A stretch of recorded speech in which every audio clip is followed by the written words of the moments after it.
চরিত্র মানুষের অমূল্য সম্পদ। চরিত্রহীন মানুষ পশুর সমান।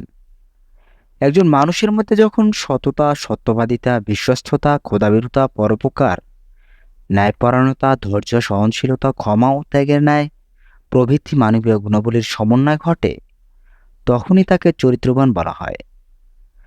চরিত্রবান ব্যক্তির উন্নত ব্যবহার ও শীতল পরশে মানুষ সকল দুঃখ দুর্দশা নিমিষেই ভুলে যায়, দুনিয়াতেই লাভ করে অনাবিল স্বর্গীয় সুখ। আমাদের বর্তমান সমাজের ক্রমবর্ধমান চারিত্রিক অবক্ষয় রোধ করে একটি আদর্শ চরিত্রবান জাতি গঠন করার উদ্দেশ্যেই আমার এক ক্ষুদ্র প্রয়াস। সুপ্রিয় বন্ধুরা, ভিডিওটি খুবই তথ্যবহুল এবং গুরুত্বপূর্ণ। ভিডিওটি না টেনে ভিডিওটিতে একটি লাইক দিয়ে সম্পূর্ণ ভিডিওটি দেখার অনুরোধ রইল। আশা করি ভিডিওটির মাধ্যমে সবাই উপকৃত হবেন।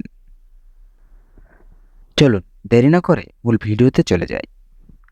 হৃদয়ের সম্রাজ্ঞী রানী খায়জারান আব্বাসীয় খলিফা মাহাদের প্রিয়তম জীবনসঙ্গিনীর, দানশীল, দয়ালু, অসহায়ের সহায়, শুধু রাজ্যেরই নয়, সাধারণ মানুষের হৃদয়ের সম্রাজ্ঞী।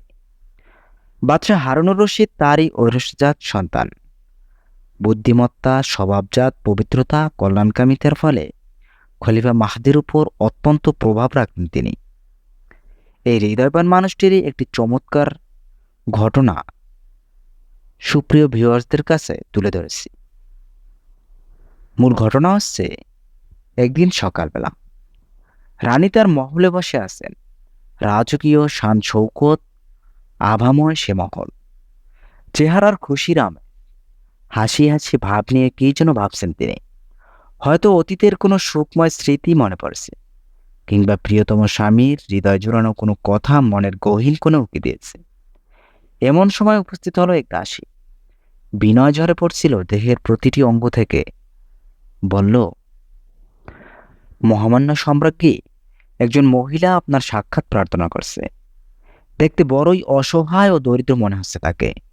আপনার সাথে সে কথা বলতে চায়। তার পরিচয় জিজ্ঞেস করেছো? জি না। পরিচয় জিজ্ঞেস করো। তাছাড়া আমার সাথে কেন, কি কথা বলতে চায় তাও জেনে এসো। দাসী ফিরে গিয়ে আগন্তুক নারীটিকে সম্বোধন করে বলল, আপনার পরিচয় কি? কি প্রয়োজনে এসেছেন বলুন। আমি তোমার সাথে কথা বলতে চাইনি, আমি কথা বলতে চাই এই মহলের রানীর সাথে। তোমার ওসব শুনে লাভ নেই, যা বলার সরাসরি তার কাছেই বলবো। বেচারি দাসী আবার রানীর দরবারে হাজির হলো। বলল, আমার সাথে মহিলা কিছুই বলছে না, সে নাকি তার প্রয়োজনের কথা সরাসরি আপনার কাছেই বলবে। ঠিক আছে, তাকে আসতে বলো।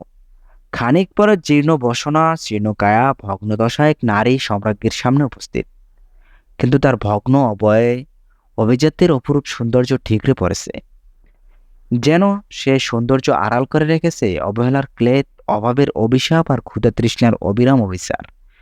সে প্রথমে দেখে রানীকে অপ্রস্তুত হলেও সঙ্গে সঙ্গে নিজেকে সামলে নিয়ে সালাম দিল। তারপর বলল, হে সম্রাজ্ঞী, আমি সর্বশেষ উমাইয়া সম্রাট মারওয়ান ইবনে মুহাম্মদের কন্যা। আমার নাম মাজনা। নারীদের ধৈর্য শক্তি কম, অল্পতেই তারা ভেঙে পড়ে, হারিয়ে ফেলে হিতাহিত জ্ঞান। আর বেশি হলে তো কথাই নেই। রানী খায়জারান যেহেতু নারী, তাই তার বেলায় এই বক্তব্য সত্য হয়ে দেখা দিল।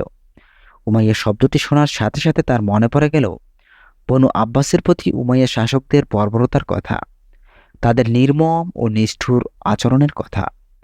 তার প্রথমে তিনি নিয়ন্ত্রণ শক্তি হারিয়ে ফেললেন। ক্রোধে অধীর হয়ে মাজনার কথা শেষ হতেই বললেন, দুর্ভাগী, কে তোমাকে এই সাহস দিল যে তুমি আমার অন্তর্মহলে চলে এসেছো? তুমি কি ভুলে গেছো তোমাদের উমাইয়া শাসকরা আমাদের বনু আব্বাসের প্রতি কি সব অত্যাচার করেছে? হে কলঙ্কিনী, তুমি কি তোমার নিজের কথা বিস্মৃত হয়েছো? তোমার কি মনে পড়ে না, যখন আমাদের অসহায় বুড়িরা তোমার কাছে শুধু এইটুকু আবেদন নিয়ে হাজির হয়েছিল যে তুমি তোমার পিতার কাছে বলে আমার চাচা শ্বশুর ইমাম মুহাম্মদের লাশটি দাফনের অনুমতিটুকু এনে দেবে? আর তখন তখন তুমি সেই সব সম্মানিত নারীদের প্রতি দয়াপরবশ না হয়ে চরম অপমান করে মহল থেকে তাড়িয়ে দিয়েছিলে। তুমিই বলো, এটা কি গোটা মানবতাকে অপমান করা নয়? মানলাম আমাদের পরস্পর গোত্রগত বংশগত লড়াই আছে এবং ছিল, তারপরেও কি অসহায় নারীদের সাথে এমন আচরণ করা যায়? আল্লাহর শকর, তিনি তোমাদেরকে উপযুক্ত শাস্তি দিয়েছেন, ক্ষমতার মসনদ থেকে তুলে নিয়ে ইতিহাসের আস্তাকুরে নিক্ষেপ করেছেন, অপমানিত করেছেন, উচিত শিক্ষা দিয়ে বুঝিয়ে দিয়েছেন যে দুর্বলদের প্রতি সবলদের অত্যাচার তিনি বরদাস্ত করতে পারেন না। মাজনা, যদি ভালো চাও এক্ষুনি এখান থেকে বের হয়ে যাও। আশ্চর্যের বিষয় হলো রানী খাজারানের কথায় বিন্দুমাত্র ভেঙে পড়েনি। বিগতকালের সম্রাটকন্যা মাজনা, মনে হয় রানীর কোনো কথাই প্রবেশ করেনি তার কর্ণকুহরে। শুনতে পায়নি একটি বাক্য। মাজনা অট্টহাসিতে ফেটে পড়ল। তার হাসির আওয়াজ চারদিকে নীরবতাকে খান খান করে ভেঙে দিল। তারপর নিজেকে খানিকটা প্রস্তুত করে নিয়ে গম্ভীর্যপূর্ণ ভাষায় এমন কয়েকটি কথা বলল যা স্বর্ণাক্ষরে লিখে রাখার মতো। সবাই শিক্ষা গ্রহণ করতে পারে তার এই মূল্যবান কথাগুলো থেকে সে বলল, বোন, নিজেকে নিয়ন্ত্রণের ভেতর রাখো।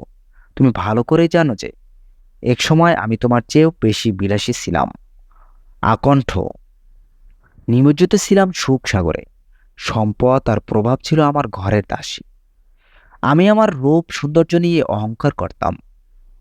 গর্বে দর্পে মাটিতে পা পড়তো না আমার। কাউকে পরোয়া করতাম না আমি।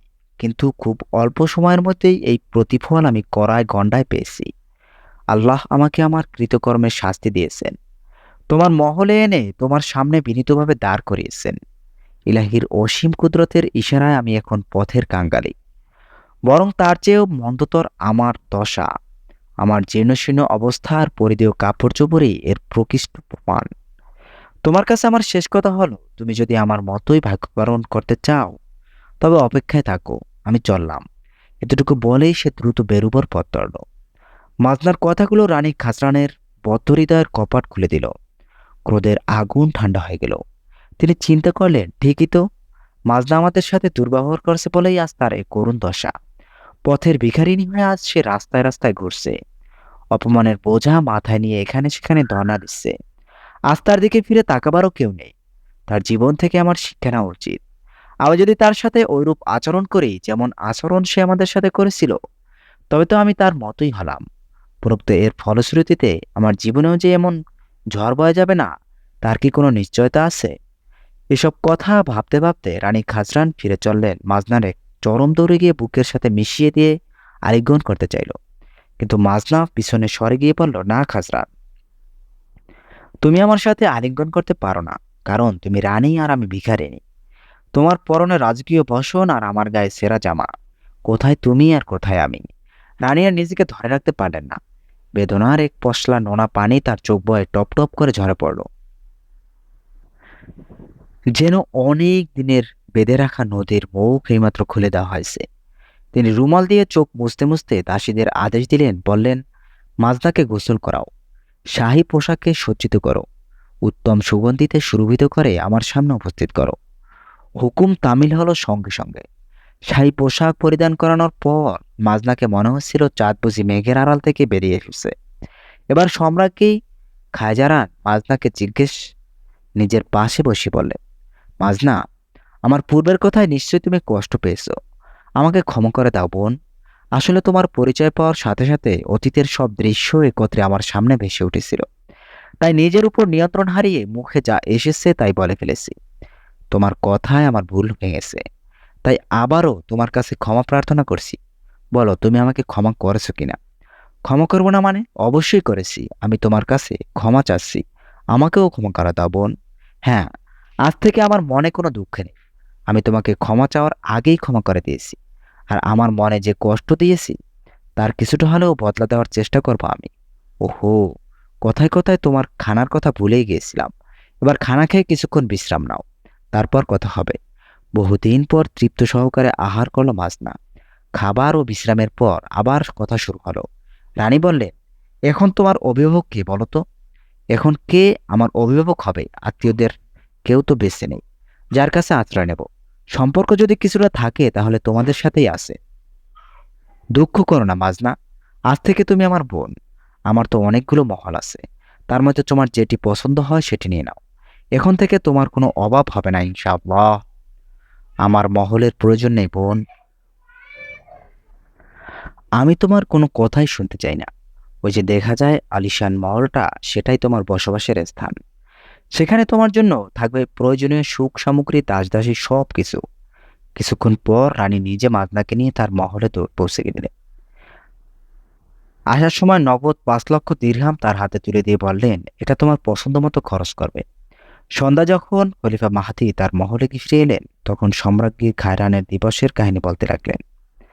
বলতে বলতে এক পর্যায়ে বললেন, আমার কথা শুনে মাজনা এক অট্টহাসিতে মহল কাঁপিয়ে তুলল এবং দ্রুত বেরিয়ে যেতে লাগলো।